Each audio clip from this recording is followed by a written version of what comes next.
What's up mga ka-Chismax? Ngayon, kung ready na kayo mga ka-Chismax, tara, na natin patagalin. Let's do this. Let's go. Intro, pasok!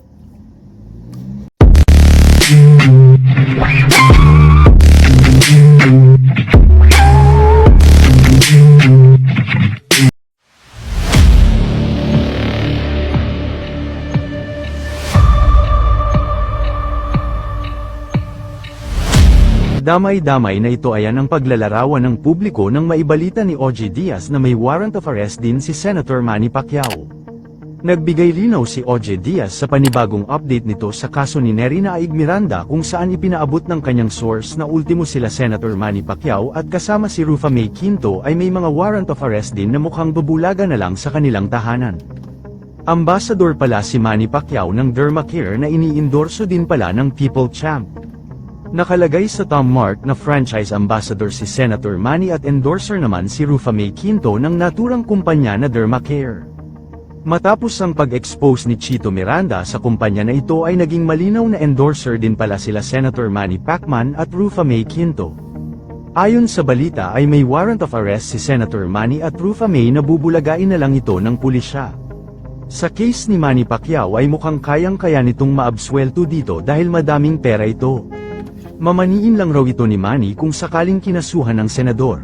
No bail ang kasong syndicate estafa. Paano makakalusot si Manny Pacquiao kung sakaling kasama siya sa kinasuhan ng 20 na tao na nagkaso kay Nery Naig Miranda?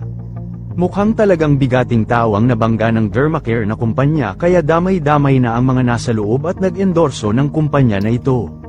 Si Rufa May Quinto kung sakaling kasama siya dito ay malabong makalusot ito dahil mukhang uubusin ito ng mga taong naargabyado nila na kahit hindi sila ang may kasalanan ay isa sila sa mga nag-endorso ng Dermacare na multi-million investment scam. Sa sitwasyon ngayon ng actress businessman na si Nery Miranda ay mukhang matagal pa na makakalabas ito at wala pang eksaktong araw na may lalabas ito sa kulungan ng mga taong tutulong sa kanya. Dahil syndicated estafa ang kaso ng actress at without bail ito.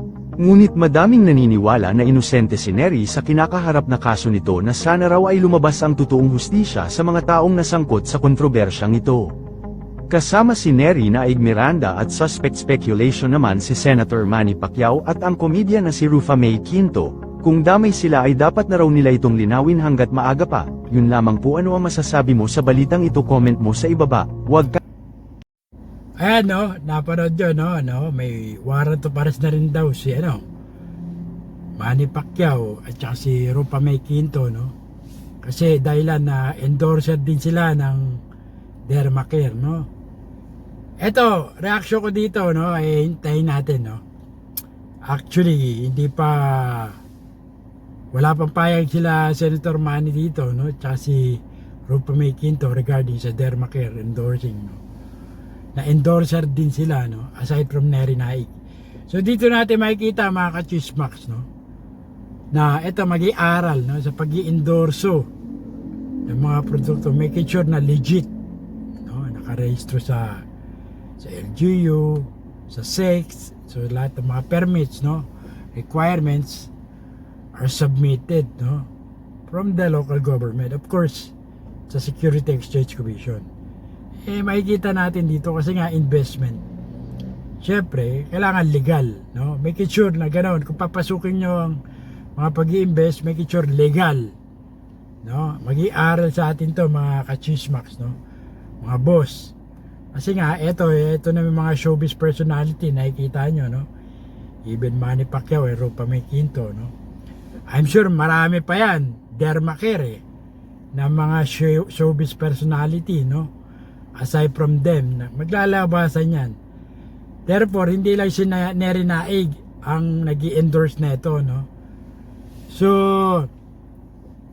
I hope, matapos na yung pinagdadaanan ni Nery Naig, balagpasan niya to, Dahil nga, kadahilan na endorser lang.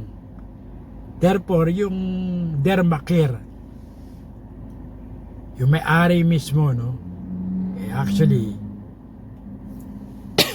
ang dami na. Kasi pag Dermacare, may mga showbiz personality yan na ini-invite to become an endorser. So makikita natin yan later on no, mga Chismax. So hanggang sa muli mga Chismax, tabayan na natin to. Aabangan natin ang mga susunod na kabanata. Therefore, ito po Cesar Castillo Jr. nagsabi, tirahin mo na yan. At baka tirahin pa na iba. Until next time, Chismax to the box. Peace out.